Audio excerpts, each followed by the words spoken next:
ভাঙন, এখানে বাড়াবাড়ি, এই দাবি সেই দাবি, এই সব দিয়ে এই সরকারকে তারা আগাতে দিতে চায় না। কিন্তু এই ষড়যন্ত্র প্রতিহত করে অন্তর্বর্তীকালীন সরকারকে সাহায্য করে নির্বাচন সুষ্ঠু করার জন্য চেষ্টা করতে হবে। আর দেশের বিরুদ্ধে শুধু ষড়যন্ত্র হচ্ছে তা না, এখন আবার নতুন করে জামাত ইসলামের বিরুদ্ধে ষড়যন্ত্র শুরু হয়েছে।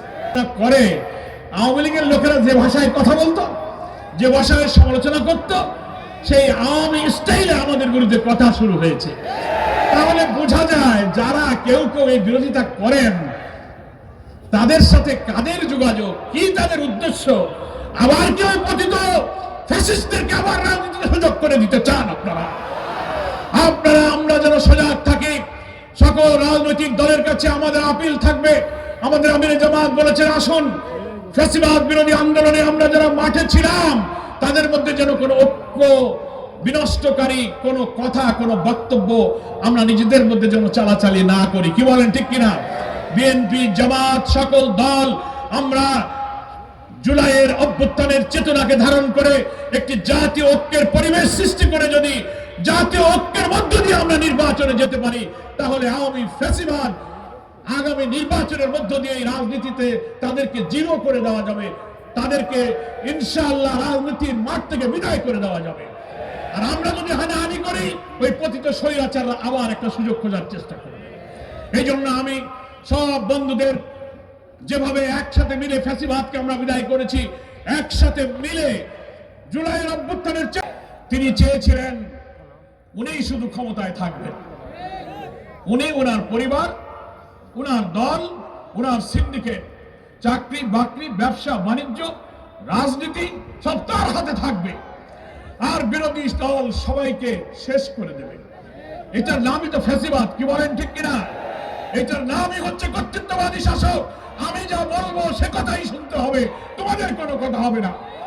আমরা 15টা বছর বিএনপি, জামাত সহ সব বিরোধী দল আমরা 15, 16, 17 বছর এই ফ্যাসিবাদের বিরুদ্ধে আন্দোলন করে বলেছি, কর্তৃত্ববাদী শাসন, তুমি ফ্যাসিস্ট, তুমি অত্যাচারী, তুমি স্বৈর শাসক, তুমি দেশের সম্পদ লুটপাট করে বিদেশে পাচার করেছো, আত্মসাৎ করেছো, তুমি অবাধ নির্বাচনের ব্যবস্থা করে জনগণকে তার ভোটাধিকার প্রয়োগ করার সুযোগ দাও। তিনি ভাবলেন নির্বাচন যদি অবাধ এবং নিরপেক্ষ হয়, জনগণ যদি স্বাধীনভাবে ভোট দিতে পারে, তাহলে তিনি আর ক্ষমতায় আসতে পারবেন না। দেখবেন সাগরের ঢেউয়ের মধ্যে যদি কেউ ডুবে মরতে যায়, চারিদিকে হাতড়ায়, ডুবে যাচ্ছে, বাঁচবে কি করে? সাগর দিয়ে কচুরি পানা, শ্যাওলা পানা যেতে দেখলে শ্যাওলা ধরে বাঁচতে চায়, শ্যাওলা ধরে কি বাঁচা যায়? উনি 5ই আগস্টের 4 দিন আগে সিদ্ধান্ত নিয়ে বললেন যে বাংলাদেশে যত আন্দোলন হচ্ছে, সন্ত্রাস হচ্ছে, সব জামাত শিবির করতেছে। উনি আইন করে জামাত শিবিরকে নিষিদ্ধ করে দিলেন। অপপ্রচার চালু আছে। কয়টা? 2টা। একটা হলো সাধারণ বাংলাদেশের মানুষ মনে করে যে হিন্দুরা শুধু নৌকায় ভোট দেয়, হিন্দু মানে আওয়ামী লীগ, এরকম একটা ধারণা আছে। কি বলেন, ঠিক কিনা? আমরা হিন্দু দাদাদের বলছি যে আপনাদের ব্যাপারে ভুল ধারণা হয় কেন? বলে হ্যাঁ ধারণা তো আছে, কিন্তু এটা তো ঠিক না।